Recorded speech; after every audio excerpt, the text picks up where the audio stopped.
Good morning, class 7th. Yesterday we have studied about the history of democracy. Now today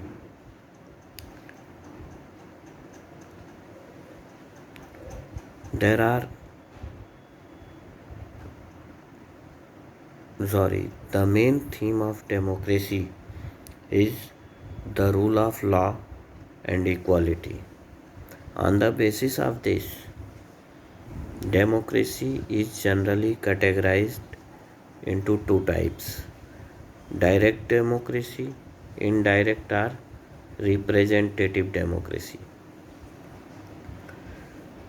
Direct democracy is a system in which all adult people meet and take decisions on policy initiatives, while indirect or representative democracy is a system in which all adult people elect their representative through voting done by a secret ballot.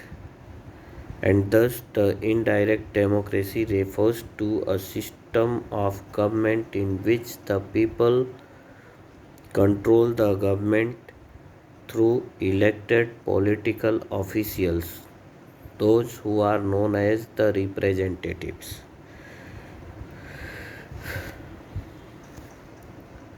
After that, different forms of democratic government. There are several types of democratic government. The first one is parliamentary form of government. In this form of government, the parliament is the supreme law making body, while the president is the constitutional head. The real powers vested in the hands of the Council of Ministers led by the Prime Minister at the center and the Chief Minister in the states. Presidential form of government. One more thing, parliamentary form of government is seen in the sense of India. Presidential form of government. This type of government, the president is elected directly by the people and the parliament has no control over the president.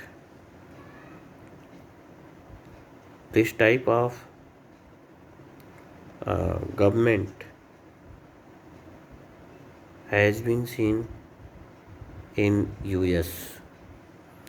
Unitary form of government. In this system, the states are controlled by the central government and states do not have much powers in policies and decision making. This type of government exists in France, China and Japan. After that, federal form of government. In this system, powers are divided between central government and state government. The constitution is both rigid and written. Rigid and written. After that, elements of democracy. There are several essential elements of democracy. The first one is equality. Equality is the foundation of democracy. All citizens in a democratic country are equal in the eyes of laws.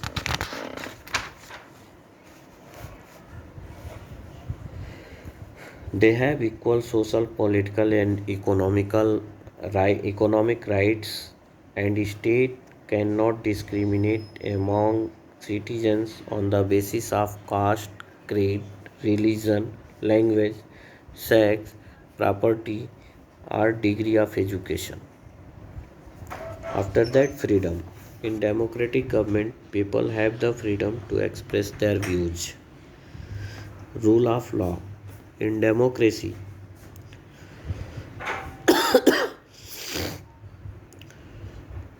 All are equal in the eyes of laws.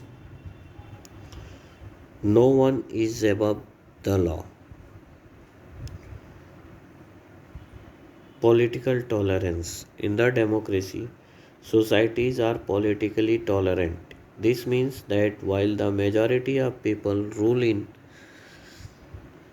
democracy, rights of minority must be protected. Citizen participations. All the citizens have the right to contest as a candidate for any post MLA, MP, Prime Minister, President, etc. Accountability. Account Accountability. In democracy, elected and appointed officials are accountable to the people. Transparency.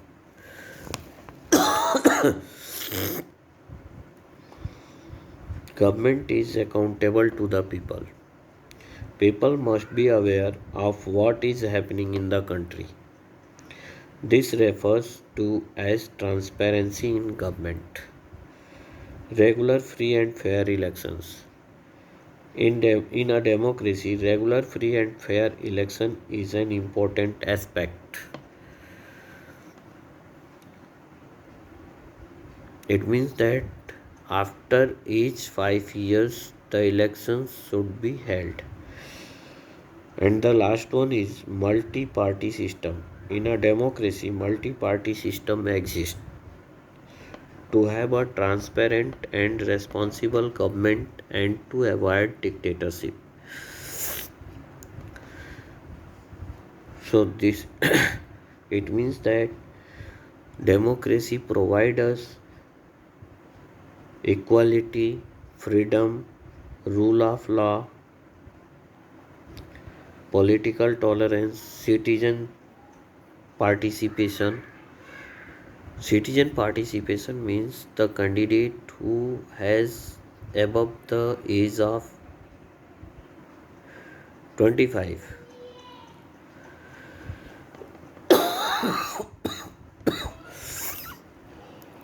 They have the right to participate in the election as the candidate.